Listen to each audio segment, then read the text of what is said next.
Fala, manos e manas, tudo bom com vocês? Eu sinceramente espero que sim.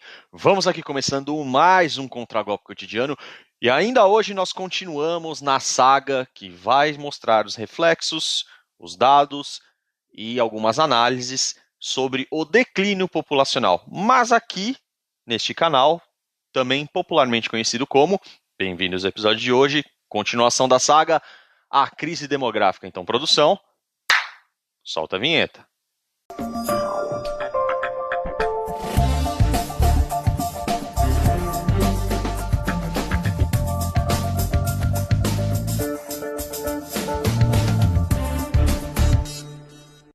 Nos episódios anteriores, nós falamos bastante sobre a situação atual do declínio populacional, certo? Mostramos a visão do Coruja, mostramos a visão do Dom Sandro, trouxemos aqui a visão do interlocutor, no caso eu, do Contragolpe Cotidiano, beleza? E hoje nós vamos fazer uma coisa um pouco diferente. Chegou a hora de voltarmos no tempo, certo? E de entender como era o cenário há anos atrás, ali em meados de entre 2018 e 2020, certo? E como alguns veículos de informação retratavam a crise demográfica na época, né? E, por consequência, as supostas justificativas que eles colocavam na balança na hora de considerar o peso dessa temática. Ó o bicho vindo, moleque. Ó o bicho vindo, moleque. E sendo assim, eu vou disponibilizar daqui a pouco para vocês a primeira parte da análise do Raccoon. Isso mesmo. O Raccoon, aquele nosso velho conhecido que eu mencionei no episódio anterior.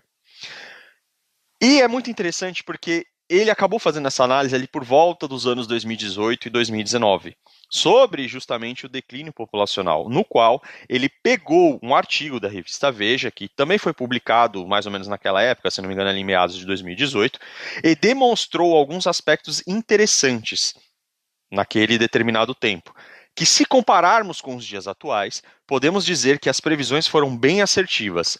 E lembrando uma coisa para vocês, tanto o artigo da Veja quanto a análise do Raccoon, como todos os outros materiais que eu estou fazendo aqui na série e também nos outros episódios, sempre vão estar disponíveis para que vocês consultem tanto no comentário fixado do YouTube, quanto também no post do respectivo episódio, beleza? Mas antes de soltar a análise do Raccoon, eu acho que vale a pena ressaltar 4 pontos para que vocês prestem bem atenção nessa primeira parte da fala dele. O primeiro ponto que eu gostaria de trazer uma luz aí para que vocês prestem atenção na fala do Raccoon são os efeitos da redução populacional no Brasil, principalmente no tocante à previdência e ao mercado de trabalho. Tá? Inclusive, em um determinado trecho, ele vai mencionar que o índice do Brasil, certo? Ele já se igualou ao índice dos Estados Unidos. O que para mim também não é coincidência, principalmente quando a gente fala da questão do delay cultural, ou seja, que geralmente as coisas acontecem ali, seria inicialmente no Japão, depois vem para a Europa, depois para os Estados Unidos e depois no Brasil, certo? E também não só essa questão da redução populacional, bem também como o conteúdo da rede e tudo mais. Então, fica aí uma associação que eu acho que a gente pode perceber. O segundo ponto importante, mas que na verdade não é novidade nenhuma, é a mídia da época mascarando as possíveis causas, bem como a realidade apresentada. Convenhamos, o cenário não é muito diferente do de hoje, certo? Então, através do declínio populacional, a gente viu em análises anteriores, eles atribuem a mudança de cultura, a suposto quebra de paradigma e tal, mas eles jamais falam que um dos reflexos disso é diretamente o empoderamento feminino, certo? Ou o comportamento das mulheres, ou a elaboração de leis misândricas. Então, raramente eles tocam no cerne do problema, como os produtores aqui da comunidade tentam fazer na maioria das vezes. O terceiro ponto importante a destacar é a relação entre o empoderamento feminino e o declínio da taxa de fertilidade. Um pouco do que eu mencionei no tópico anterior, né? Onde aqui o Raccoon ele vai esmiuçar bem essa ideia, certo? Não só a âmbito nacional, tá? Aí a gente vai ter que ver um pouquinho, mas se eu não me engano, na segunda parte ele fala especificamente de um país que foi citado tanto pelo Coruja quanto pelo Dom Sandro, que é a Coreia do Sul. E eu acho que vai dar um fechamento bem legal para a nossa análise, porque os 3 produtores mencionaram esse país, certo? Para que a gente também tenha uma noção das coisas que acontecem fora do Brasil. E o quarto e último ponto importante é a conexão entre a hipergamia ocasionada pela qualificação da mulher no mercado de trabalho e o aumento do número de mulheres solteiras, seja de forma voluntária ou involuntária, endossando a tese do Holocausto das Encalhadas que nós trouxemos na íntegra aqui no episódio A Teoria do Caos. Então, aqueles que ainda não ouviram, por favor, vale a pena voltar lá, dar uma conferida no que consiste a tese do Holocausto das Encalhadas para que vocês entendam e possam dar sequência aí com o conceito aí bem claro na cabeça de vocês, beleza?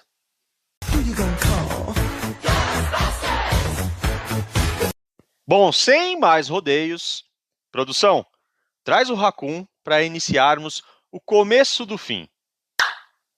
Esse final de semana eu estava lendo um artigo da revista Veja falando sobre as consequências da queda da taxa de natalidade, os efeitos dessa redução demográfica que está acontecendo no Brasil. E enquanto eu estava lendo, tinha várias partes que eu lembrei de uma frase que diz o seguinte: não atribua a má intenção o que pode ser justificado por estupidez ou ignorância. Porque quando eu li o negócio, parecia que assim, a mídia ela estava dando todo tipo de volta e apontando para tudo quanto é lugar para não tratar do problema real. E quando a gente fala assim da taxa de natalidade, a gente vê que teve uma mudança de discurso.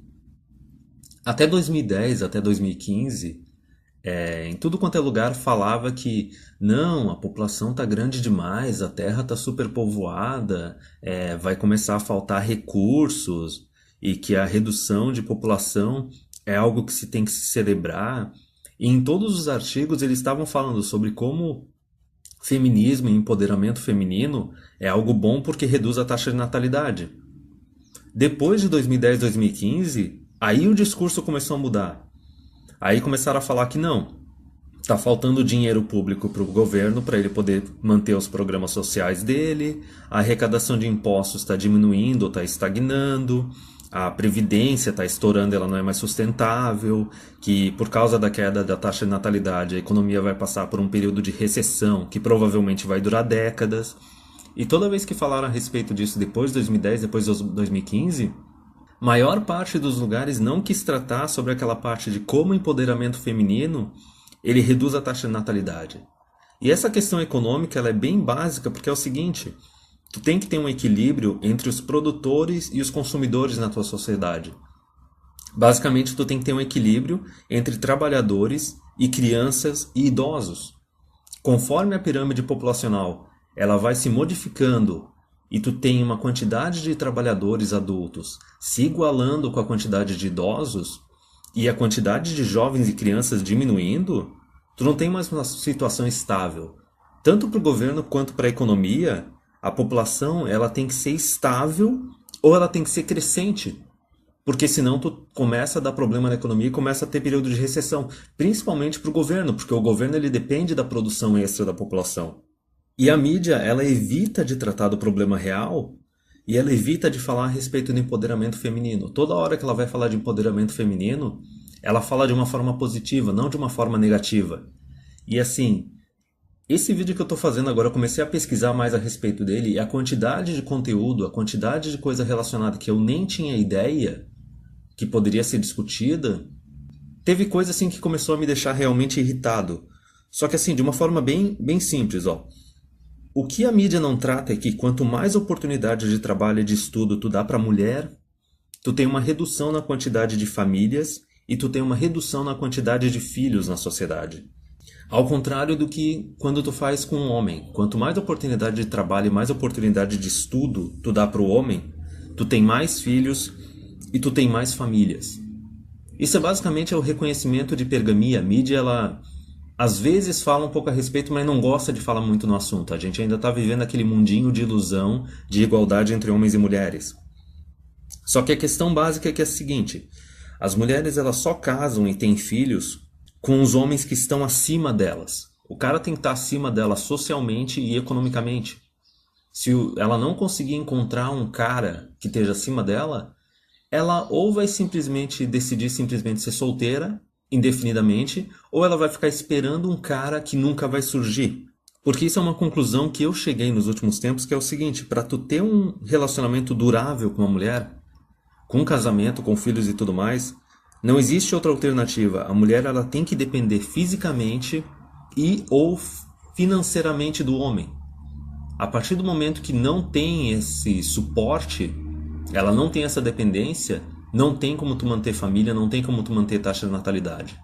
Essa própria parte do empoderamento feminino, que é o seguinte, teve uma época em que mulher se casava com uns 15 a 20 anos de idade e no máximo ela tinha ensino médio concluído. Daí para ela, qualquer homem que estava com o ensino médio concluído e tinha um salário maior que dela, estava bom. A partir do momento que as mulheres começaram a casar entre os 25 e os 30 e começaram a fazer faculdade, aí não era necessário só um cara também que tivesse ensino médio. Aí ela, como ela tem faculdade concluída, ela quer um cara que também tenha faculdade concluída, ou ela quer um cara que tenha mestrado e doutorado. E daí, conforme vai prolongando, agora a gente já está na fase das mulheres de 30 a 35, entendeu? Com mestrado, doutorado concluído, e daí, depois dos 30 a 35, elas decidem que elas querem se casar, querem ter filho. E não importa se o homem não está interessado em se casar e ter filho com uma mulher acima de 30, entendeu? Não importa se o homem não acha ela mais tão atraente, ou ele não está mais tão desesperado para correr atrás de mulher. E daí a gente tem essa bolha das encalhadas, entendeu? O apocalipse das spinsters. Mas enfim, até a parte assim da participação das mulheres no ensino superior, eu não tinha ideia que o negócio estava tão acelerado do lado feminista aqui no Brasil. Eu pensei que aqui a proporção de homem para mulher nas universidades estava pau a pau. Só que aqui o negócio já está tão desequilibrado quanto na Europa e quanto na América do Norte. Então agora já foi a introdução, vamos começar a ler o tal do artigo da Veja. Então aqui, começando o artigo, já obviamente dava para ver que era uma mulher que escreveu o artigo. Era uma vez um bônus. O Brasil passou meio século desfrutando o perfil demográfico ideal para um país que quer enriquecer e se desenvolver. Não soube aproveitar a chance e agora a vantagem está indo embora. Então assim, eles estão ignorando totalmente a questão assim da igualdade entre gêneros, o quanto isso detona com a taxa de natalidade, e estão partindo para um discurso de que, não, o detalhe é que assim, a gente não aproveitou aquele boom populacional para poder produzir dinheiro suficiente, riqueza o suficiente para agora conseguir bancar essa população mais idosa. Então, avançando no artigo, a média, como eu já disse, né, a gente já está numa situação que já é acelerada. Eu estava até agora falando que assim, a taxa de natalidade brasileira é 1,8 filhos por mulher. Não, já está 1,7. E o aborto aqui não é legalizado. A gente já está com a mesma proporção de taxa de natalidade dos Estados Unidos. E aqui eles estão sendo um tanto otimistas. Eles estão dizendo que até 2040 a gente vai chegar a 1,69. Não, rapaz, 2040 o negócio vai estar muito mais baixo se o negócio não mudar. Então, continuando aqui o artigo, pelo menos uma vez na história, todos os países passam por um período especialmente favorável ao desenvolvimento, em que a parcela da população economicamente ativa, com idade para trabalhar entre 20 e 64 anos, esquece que mais para frente vão querer aumentar a idade de aposentadoria, mas continuando. Cresce mais rapidamente do que a fatia dos idosos e crianças, que não se sustentam sozinhos, dependem de quem está trabalhando. A esse intervalo positivo de tempo, que dura por volta de 50 anos, dá-se o nome de bônus demográfico. Resumindo, eles não estão mais tratando da parte assim do quanto a redução populacional, a queda da baixa natalidade, ela é prejudicial para a sociedade, para o governo, para a economia. Agora eles estão criando toda uma teoria de que isso dura 50 anos e que se a gente tiver um bônus econômico e aproveitar ele, tudo vai ficar bem. Continuando, com mais gente dentro do que fora do mercado de trabalho, gera-se riqueza e fica mais fácil promover educação, saúde e qualidade de vida. Então assim, a Veja é aquela revista capitalista de direita opressora. Só que os caras estão defendendo o keynesianismo. Eles estão defendendo saúde, segurança, educação pública e mais recursos para governo para prover isso para a população. A pessoa não tem que ter dinheiro para pagar isso do próprio bolso, tem que depender do governo. Continuando. Bem administrado, o bônus demográfico é a porta de entrada para o mundo desenvolvido, que nem eu falei. O mundo desenvolvido para eles são aqueles estados socialistas da Europa que agora estão se ferrando e que não são nem um pouco sustentáveis. Continuando, Mal aproveitado é a perda de uma chance de ouro para saltar de patamar. O Brasil, infelizmente, a perdeu. É aquela ideia que eles estão promovendo das décadas perdidas. A janela brasileira se abriu em 1970 e se fecharia em 2023, ou seja, já era um prazo apertado para virar uma mesa abarrotada de problemas. Agora, uma revisão de dados do Instituto Brasileiro de Geografia e Estatística, o IBGE, levou especialistas à suspeita de que o bônus pode ter começado a se fechar já em 2018. Ou seja, pela primeira vez o contingente de brasileiros aptos para o trabalho vai crescer em ritmo mais lento do que a população em geral. Só tem um pequeno detalhe: o ponto de virada da taxa de natalidade já é quando chega a menos de 2 filhos por mulher. E conforme a gente volta ali no artigo, isso é uma coisa que já aconteceu faz anos. Os caras não discutiram isso até agora, por quê? Continuando aqui o artigo. Isso significa que o Brasil continua tendo muito a fazer, só que em condições bem mais desfavoráveis. Não é impossível avançar, mas o país terá que encontrar caminhos para fazer mais com menos gente produtiva. A desaceleração do aumento da população ativa é um sinal de que a demografia brasileira, que antes ajudava, agora começa a atrapalhar o setor econômico. Só que tem outro detalhe também, né? Tu vê nas décadas passadas o que uma pessoa precisava para arranjar um emprego para sustentar ou começar a sustentar uma família. Basicamente, só precisava ter um ensino médio. Agora, olha o que acontece hoje em dia. O cara está com 25 anos e ainda não tem dinheiro para ter uma família. O capital social, que é necessário também para tu arranjar um emprego e começar a se sustentar, isso também mudou. Aí agora que, continuando, juntem-se à receita as previsões de que as mulheres terão cada vez menos filhos. Ah, no shit, Sherlock, isso já estava previsto há muito tempo.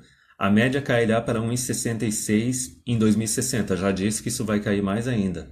A proporção de idosos na população vai quase triplicar no período, saltando de 9% para 25%, e o contingente afeito ao trabalho cairá de 69 para 59%. E está pronto o bolo indigesto de um país que envelheceu antes de ficar rico. Só tem um pequeno detalhe: tem países em que não existe previdência. Na China não existe sistema previdenciário. A galera lá se casa e tem filho porque eles sabem que se não tiver ninguém para cuidar deles depois que eles estiverem velhos, eles são ferrados, ou eles vão ter que juntar dinheiro para ter bastante renda passiva e conseguir se manter na velhice. Agora, o que aconteceu também com o sistema previdenciário brasileiro? A gente tem uma população que está com expectativa de vida acima da idade da aposentadoria, a expectativa de vida está crescendo, e daí a gente tem também mulheres que não estão casando, não estão tendo filho, estão chegando à idade idosa com 0 ou com 1 filhos e pediram divórcio e tudo mais. Só que elas vão viver pra caramba e vão absorver recurso público. Tipo, por que uma pessoa que teve menos de 2 filhos tem que ser recompensado? Por que uma pessoa que está pagando para Previdência e teve 3, 4 filhos vai ter que ficar pagando para sustentar uma pessoa que não contribuiu, que não teve filho? É aquela mesma discussão, por exemplo, da reforma da Previdência, que as mulheres vieram com aquela justificativa do não, mas é a dupla jornada, o homem não ajuda dentro de casa. O fato do cara ajudar ou não dentro de casa é irrelevante. De novo, eles estavam dando volta em torno da questão principal. A questão principal é o seguinte, minha filha: tu teve 2 filhos, tu fez a tua contribuição para a sociedade para depois tu poder aproveitar do bônus da sociedade? Continuando aqui o artigo, dependência, o avanço dos idosos, o rombo na previdência deve mais que duplicar em 10 anos. Aí aqui está a projeção deles, né, do crescimento da quantidade de idosos. É uma pena porque assim, tudo quanto é estatística que eu vejo a respeito, eles só querem tratar a partir do ano 2000, ou nesse caso a partir de 2010. Isso é uma coisa que os caras usam realmente para mascarar a realidade, porque assim, o ideal seria tu ter estatística dos últimos 50 anos, para tu ter realmente uma visão geral do que está acontecendo. Só que até mesmo na pesquisa de dados que eu fiz para esse vídeo, é muito difícil achar coisa de longo prazo. Aí aqui, ninguém sabe o exato momento em que o bônus demográfico vai se fechar por completo. Economistas e demógrafos têm opiniões distintas. Para a pessoa e seus colegas, que é o autor ali e tal, o fechamento acontece em 2018 porque a partir do momento em que o contingente da população ativa começa a crescer em ritmo menor que a população geral, entra em operação uma engrenagem que não tem mais volta, é irreversível. Já do ponto de vista dos demógrafos que se debruçam nas estatísticas com outro olhar, O bônus tecnicamente só acaba quando o tamanho da população ativa começa a diminuir. O fenômeno previsto para acontecer, segundo eles, em 2037. Só que o detalhe é o seguinte, tu tem que ver se tem oportunidade para essa população ativa. Porque eu não lembro quantos milhões era, mas o Brasil já tem uma quantidade de gente que não está trabalhando e não está procurando emprego bem alta. Eu não lembro exatamente, mas eu acho que era algo em torno de 30 milhões. Continuando aqui. A diferença de mais de uma década nos cálculos de economistas e demógrafos se deve aos conceitos distintos de população ativa. Os economistas referem à faixa etária dos 20 aos 64 anos, mais realista em termos de geração e renda. Os demógrafos trabalham com a faixa dos 15 aos 64. Só tem um pequeno detalhe. Quem é que trabalha com 15 anos aqui no Brasil? O próprio salário mínimo, a lei do salário mínimo, coloca um monte de adolescente fora do mercado de trabalho. Se houvesse algum sistema assim de tipo ter trainee ou estágio ou emprego de meio período em que não existe salário mínimo, poderia ser pago metade ou 75% do salário mínimo, pode ter certeza que ia ter muito mais jovem trabalhando e se qualificando. Só que o próprio salário mínimo e as exigências de ensino superior ou técnico já são barreiras, coisa que antes, algumas décadas atrás, não havia. Continuando, diante da situação atual do país, porém, as diferenças nas projeções viraram uma questão de semântica. O bônus não fechou, mas começa a se fechar. Na prática, no entanto, já jogamos a oportunidade fora. Não há como o Brasil se beneficiar dele com um desemprego tão alto e a economia sem perspectiva de melhorar tão cedo. Que nem eu disse, eles ficam culpando a economia, mas eles não tratam da questão da CLT, do porquê que é tão difícil uma pessoa trabalhar e se qualificar. É muito mais produtivo e muito mais eficiente a pessoa ter a oportunidade de entrar numa empresa, trabalhar meio período, fazer algo de trainee, ganhando pouco, e daí já ir aprendendo o que é realmente exigido pelas empresas, do que ter que ficar procurando curso por fora e bancando com o próprio dinheiro cursos por fora que podem não necessariamente ser o que as empresas estão precisando. O número de brasileiros sem trabalho está em 65 milhões. É o que eu falei. Recorde da série iniciada em 2012, quando eram 60 milhões. É um número alto pra caramba, levando em consideração a nossa população. É menos dinheiro girando para cobrir o rombo da Previdência, que está em 270 bilhões de reais. Em 2017, deve mais que duplicar para 700 bilhões em 10 anos. Então, opções de meia jornada, programa de trainee, programa de estágio, que tu fica treinando durante uns 6 meses ou um ano numa empresa, recebendo um salário mais baixo, mas se qualificando, isso seria uma forma ideal de absorver essa galera. Só que por que essas oportunidades só estão reservadas a quem faz ensino superior? E ainda assim a determinados cursos? Não tem como tu absorver essa galera simplesmente aumentando a quantidade de requisitos que essa galera precisa para poder entrar no mercado de trabalho. Aí agora é a questão da solução proposta deles, que depois eu vou mostrar como não é solução. O miserável é um gênio! E aí, ouvintes, devo eu perguntar a vocês, será que boa parte dessas previsões que o Raccoon tinha relatado há tempos atrás e que eu trouxe aqui para vocês e que o Dom Sandro também trouxe aqui e alguns trechos que o Coruja trouxe aqui foram assertivos? Estão sendo assertivos? As coisas que ele falou e que eu falei e outros também falaram ao longo dessa saga, vocês acham que se retrata na realidade? Acho que vale a pena vocês refletirem sobre isso, certo? Outro ponto que eu acho importante que vocês reflitam sobre isso é o seguinte. Se a gente recordar, através dos estudos, artigos, informações que obtivemos ao longo dessa saga, nós chegamos à conclusão de que o número ideal da taxa de fecundidade ou fertilidade para que haja uma reposição populacional orgânica seria o número de 2,1 filhos por mulher. Correto? Aí agora entra a lição de casa, certo? E até, de certa forma, um material introdutório para o último e derradeiro episódio dessa série. Assim que terminar o conteúdo aqui, minha sugestão, entrem no Google e digitem o seguinte texto: taxa de fecundidade da Coreia do Sul. Caso vocês façam isso, muito provavelmente o resultado que vocês vão obter é o seguinte, lembrando que estamos no contexto de meados de junho de 2024.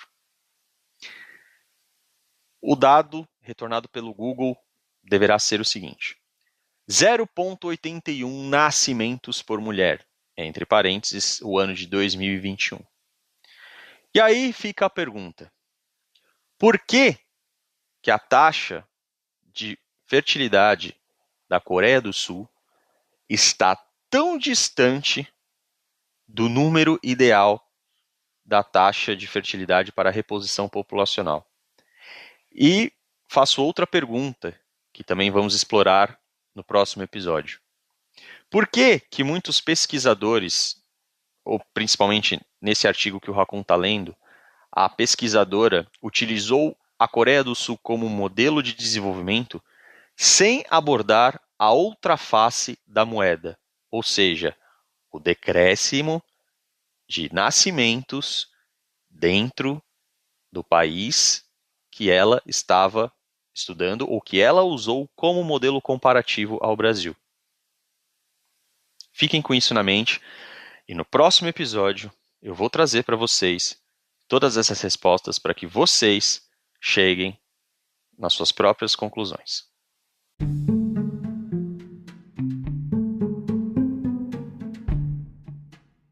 E finalmente chegamos àquele momento de filosofia de boteco, aquele momento de sabedoria ancestral, aquele momento de conhecimento popular, a nossa famosíssima jantada. E a jantada de hoje também é de um comentarista anônimo, tá? Que eu achei muito perspicaz a observação dele, na qual ele faz referência a um autor também muito conhecido aqui no nosso meio, que é o Nessahan Alita, certo? E esse comentário eu achei dentro da seção de comentários de um outro produtor de conteúdo aqui na comunidade masculinista, correto? Mas sem demora, vamos à pérola que este comentarista soltou. Abre aspas para ele.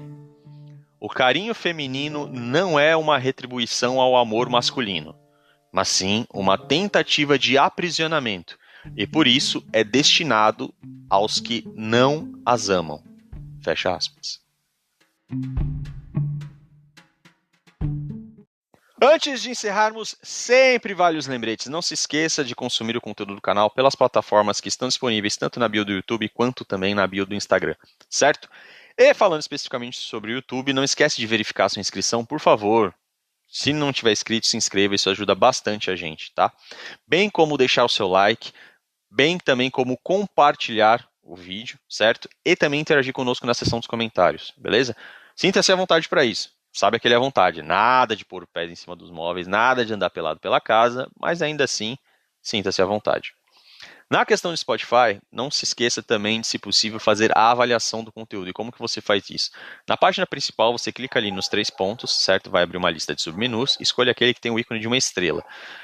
E ao clicar nele, você vai poder fazer a avaliação do podcast, certo? Isso ajuda muito a gente a mostrar para o Spotify que nós estamos produzindo um conteúdo de valor para você, ok?